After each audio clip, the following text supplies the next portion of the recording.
Kitob barcha yaratuvchanlik, aql, idrokning, ilm-u donishning asosidir. Hayotni o'rgatuvchi murabbiydir. Sohibqiron Amir Temur bobomizning ushbu fikrlari kitoblarning hayotimizdagi ahamiyatini yaqqol ko'rsatib beradi.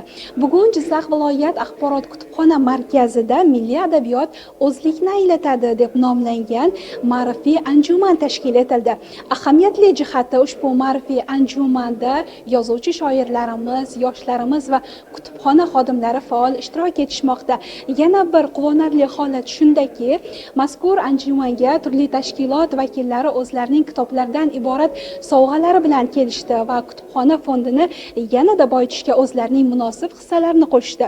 Biz ayni vaqtda ushbu anjuman haqida ma'lumot olish uchun axborot kutubxona markazi rahbari Hafiza opa Qudratovaga yuzlanamiz. Assalomu alaykum. Assalomu alaykum. Bugungi anjuman chin ma'noda kitob bayramiga aylanib ketdi va bu anjumanni tashkil etishda ko'plab hamkor tashkilotlar bilan birgalikda ish olib bordingiz.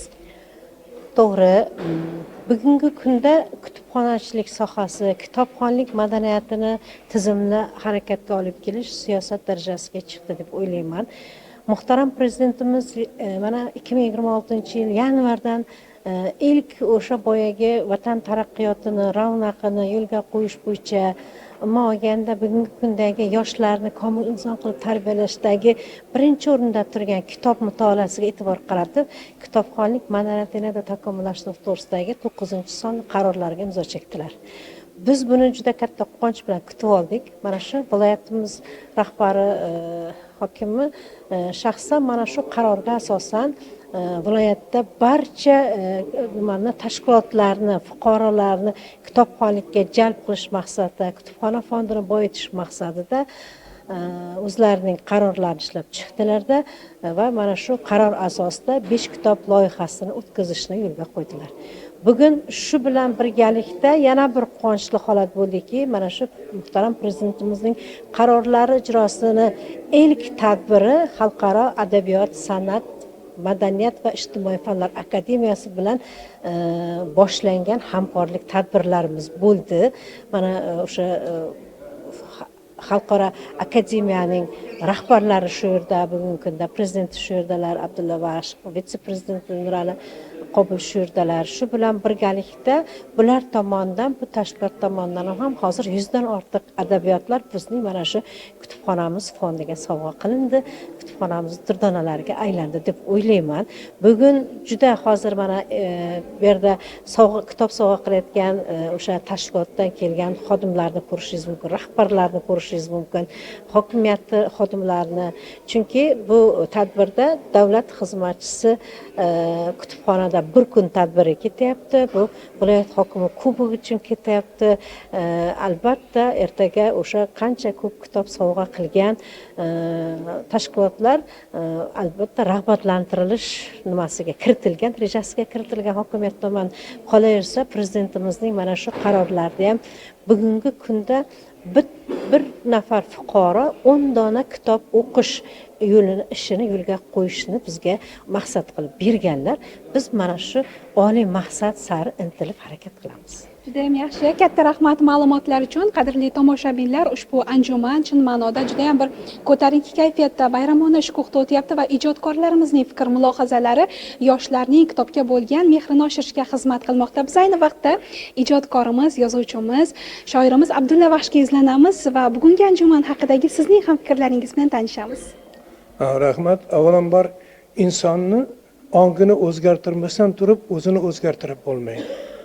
Shuni e'tiborga olgan holda mamlakatimiz rahbari prezidentimiz Shavkat Mirziyoyev bir necha yildan buyon yosh avlodni qo'llab-quvvatlash, ertamiz varislari, kelajak avlodni tarbiyalash uchun avvalambor e'tiborni ilmga, ilm olishga, kutubxonalarni tashkil qilishga va rivojlantirishga qaratilyapti.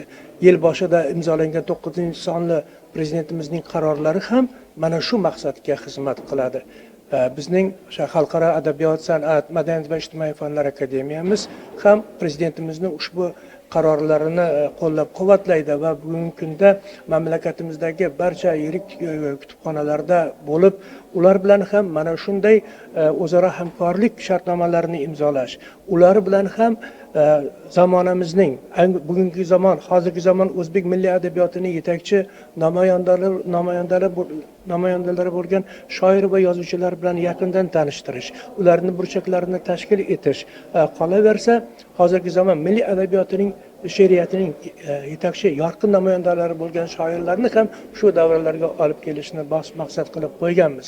Bugun aytish mumkinki, ushbu Sharaf Rashidov nomi bilan ataladigan Jizzax viloyat axborot kutubxona markazida 100 dan ziyod kitobxonlar bu yerga kelishdi va ayni vaqtda yuqorida hozir sherxonlik davom etyapti.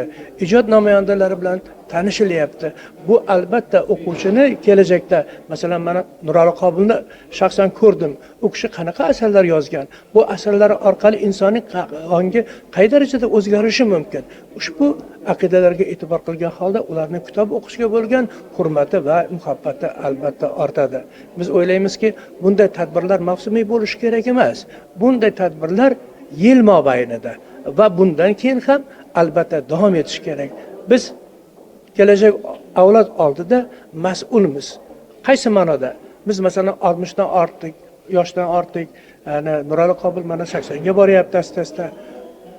Shu yoshga shunchalik lallayib kirmagan insonlar. Demak, ularni to'plagan boy bagajini fundamentin bugun ommaga taqdim etish kerak. Yoshlarni agar bizni aytadigan fikrlarimizdan aytaylik 100 tasidan 10 tasi agar o'zini tushunib qayta quradigan bo'lsa, biz albatta oldimizga qo'ygan maqsad va vazifalarimizga erishgan bo'lamiz. Rahmat ustoz fikrlar uchun. Qadrli tomoshabinlar, ayni vaqtda qimmatli ma'lumotlarga ham ega bo'ldik. Shuni ham alohida qayd etish kerakki, bugungi anjuman davomida bir qancha yangi nashr etilgan kitoblarning taqdimotlari ham o'tkazilmoqda. Biz ayni vaqtda yana anjuman haqida qimmatli fikrlar olish uchun Abdumannob Ziyayevga ham yuzlanamiz. Ustoz, bugungi anjuman sizda qanday taassurot qoldiryapti? Siz asosiy tashkilotchilardan, siz memorandum imzolandi akademiya bilan. Bundan ko'zlangan maqsad nima? Assalomu alaykum. Mana bugun Jizzax shahrida bo'lib o'tayotgan katta anjuman menda juda katta bir taassurotlar qoldiryapti. Nega deganda, muhtaram prezidentimiz Shavkat Miromonovich Mirziyoyevning bu yilgi 15-yanvar kuni imzolagan 9-sonli qaroriga binoan bizlar mana shu Jizzax shahriga kelib Sharaf Rashidov nomidagi o'sha milliy kutubxonani binosida hozir turibmiz. Mana shu kutubxona rahbariyati bilan bizlar hamkorlik memorandumini imzoladik. Bu memorandumni imzolashimizda asosiy maqsadimiz mana shu yerda kitob savodxonligini oshirish, kitobxonlikni rivojlantirish va mana shu yerda xalqimiz, aholi o'rtasida o'sha kitob o'qish nimalarini yanada yo'lga qo'yish masalalari ko'rib chiqilyapti. Maqsadimiz mana shu prezidentimiz tomonidan qilingan qarorlarni ijrosini ta'minlashdan iboratdir. Shuning uchun ham mana bu yerga biz yana kelishimizda yana bir maqsadimiz, ya'ni katta qadamlar bilan keldik. Bu yerga biz juda ko'plagan adabiy kitoblarimiz, undan keyin o'zimizning akademiyamizdagi ishlayotgan taniqli olimlarimiz, shoirlarimiz va yozuvchilarimiz, shu jumladan Nurali Qobil bizni akademiyamizning yetakchilaridan bittasi hisoblanadi. Shularning asarlarini olib kelib biz topshirdik. Buni maqsad nimada? Jizzax xalqi ham mana shunday juda keyingi paytlarda nashr etilgan kitoblarimizni o'qib bahramand bo'lsin degan maqsadda olib kelindi. O'ylaymanki, buning foydasi, uning kelajakda nimasi juda ham katta bo'ladi. Chunki nimalarimiz aytganki, ulug'larimiz aytganki, kitob bu ilm manbai. Ana shu ilm manbaidan bahramand bo'lish uchun albatta bu kitobni o'qish kerak, mutolaa qilish kerak va undan keyin o'shandagi olingan bilimlarni ga qarab turib keyingi nimalarni rivojlantirish mumkin. Shundagina davlatimizda agar ilmli odamlar ko'p bo'lsa va undan keyin mana shunaqa kitobxonlikni sevadigan insonlar ko'p bo'lsa, o'ylaymanki davlatimizning kelajakda ravnaqi, rivojlanishi menimcha juda ham yuqori darajalarga yetadi degan umiddamiz. Prezidentimiz ham albatta buni bekorga bu narsani qabul qilganlari yo'q. Maqsad xalqimizning savodxonligini yanada oshirish va uni mustahkamlash va ilmli odamlarni, yoshlarimiz o'rtasida ilm oluvchilarni mana shu kitob orqali olishini shu kishi taqozo qilib shu qarorni qabul qildilar. O'ylaymizki, bizlar hamkorlikda buni amalga oshirishda bardam va shaxdam qadamlarimizni bosamiz deb o'ylayman. Albatta, rahmat ma'lumotlar uchun. Bu hamkorlik manfaatli, foydali bo'lishiga ishonamiz. Albatta manfaatli ham foydali. Xudo xolasa o'ylaymanki, yoshlarimiz bundan juda bahramand bo'ladi. Albatta, rahmat.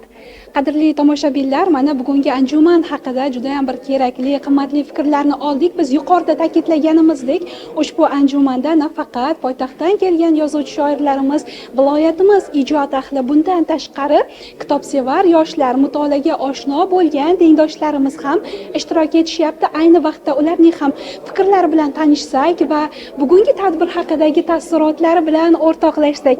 Xo'sh, bugungi tadbir sizga qanchalik yoqyapti? O'zingiz uchun qanday xulosalar chiqaryapsiz? Avvalambor assalomu alaykum. Men bolalar tashkiloti Jizzax viloyati mutolaa yo'nalishi bo'yicha sardor sifatida saylanganman va aynan bugun Jizzax viloyati kutubxonamizda keng miqyosdagi ma'naviy va ma'rifiy kechamiz tashkil etilgan. Ushbu kechadan asosiy maqsadimiz kishilar, nafaqat yoshlar, balki keng miqyosdagi 7 yoshdan 70 yoshgacha bo'lgan o'quvchilarimizni, turli xil yosh va qarilarimizni o'z ichiga olgan ma'rifiy kechamiz, ma'naviyat kechamiz davom etmoqda. Bundan asosiy g'oya esa kitobxonlikni, asosan mutolaani keng targ'ib qilish va ularni kishilar ongiga singdirish. Eng asosiysi kitob ma'naviyat xazinasi kabi shiorlar ostidagi turli xil ma'rifiy va maroqli bizning ma'ruzalarimizni ko'rib turibmiz va eng quvonganim bu albatta o'zimizning eng sevimli va ajoyib shoirlarimizning tashrif buyurganligi, ular biz bilan ochiq muloqot qilganligi va bizning har qanaqa sharoit va o'zimizning savollarimizga bemalol ochiq-oydin javob berganliklari alohida e'tirofga loyiqdir. Juda ham yaxshi, rahmat fikrlar uchun. Bu tadbir sizga yoqqanligidan biz ham quvondik. Nafaqat bu tengdoshimizga, balki mana shu tadbirga kelgan barcha yoshlarda juda ham bir katta taassurot qoldirganligiga biz ishonamiz. Mashhur yozuvchimiz Abdulhamid Cho'lpon ta'kidlaganidek, adabiyot yashasa, millat yashaydi. Mana shunday ma'naviy, ma'rifiy anjumanlar bo'lsa, kitobxonlikni targ'ib qilishda muhim ahamiyat kasb etadi. Qadrli tomoshabinlar, biz sizga mazkur tadbirning to'liq tafsilotlarini dasturlarimiz davomida yetkazishga harakat qilamiz. Hozircha esa xayrlashamiz. Omon bo'ling.